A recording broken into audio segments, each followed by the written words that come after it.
Greetings, ladies and gentlemen. Why do we fight? Is it for the fame and glory? For the loot?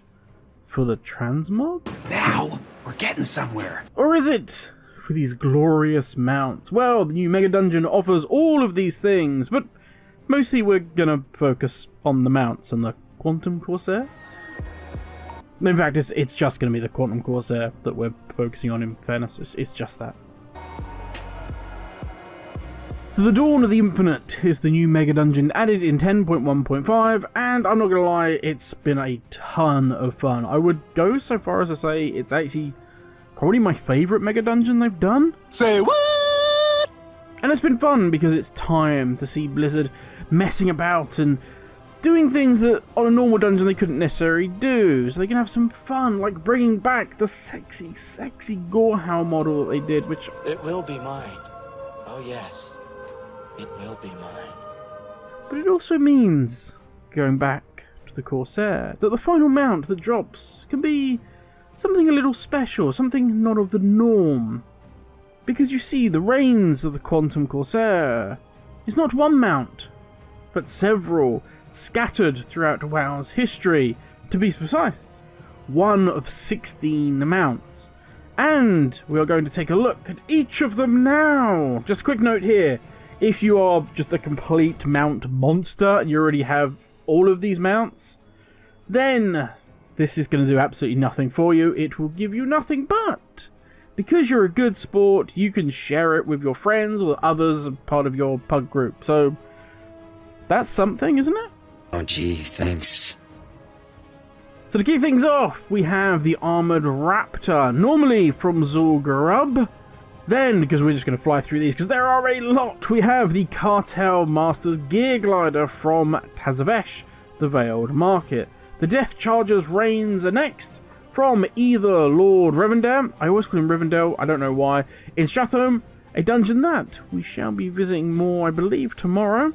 Or you could purchase this mount from the Black Market Auction House. Then Marrowfang, a mount that drops from Necrotic Wake, or so I've been told, because I ran that dungeon a lot and I never saw that mount drop once. The Mechagon Peacekeeper is next, and you probably guessed it, it dropped from Mechagon. Moving swiftly on, Midnight's Eternal Reigns, this is one I would love to get. Drops from the Huntsman in Return to Karazhan. Mummified Raptor Skull, normally dropping in King's Rest. And now, to the mount that I got as part of my Quantum Corsair, the Blue Proto-Drake. A mount that I've wanted for years since my friend needed it, got it, and then quit playing the game 2 weeks later back in Wrath of the Lich King. Sold him much? Nope. Nope, none at all. Moving on. Drake of the North Wind. This one is from Vortex Pinnacle or the Black Market Auction House.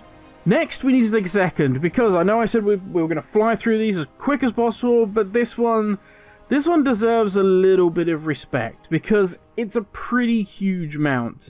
The Reins of the Infinite Time Reaver.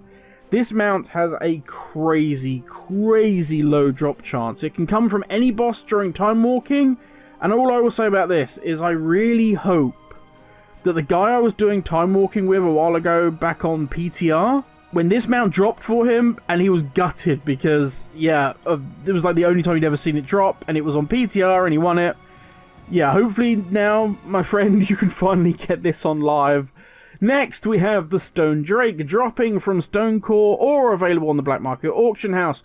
Reins of the Raven Lord. This is one I actually farmed for years, never seen it drop. Comes from Sethrak Halls, or, again, Black Market Auction House.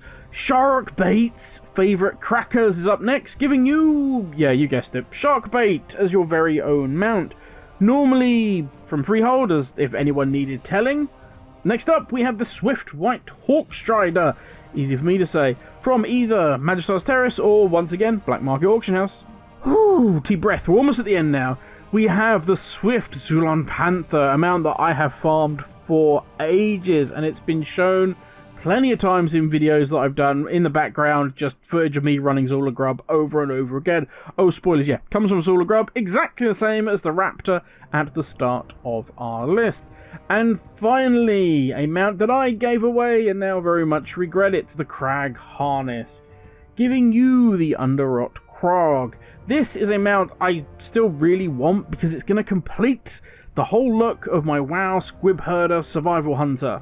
Whew, and that is it. That is our list of mounts. Now, it does say that it is an extremely rare drop, but I will say, we did it the other week, and we got 2 of these tokens. Whether that's because it was our first time, whether that was just sheer dumb luck, or maybe it's just simply that currently, because it's the end game contents, the new thing that's been added, the drop chance is drastically increased, and what they're saying is when they split it, which they will eventually do, they'll split it into 2 parts for M+, that's when the drop chance is going to be drastically lowered. But yeah, at the moment it seems to be dropping a lot more than extremely rare, shall we say. But that's enough from me. Thank you all for watching, subscribe for more of my ramblings, stay safe, and I'll catch you all in the next video. Ladies everyone.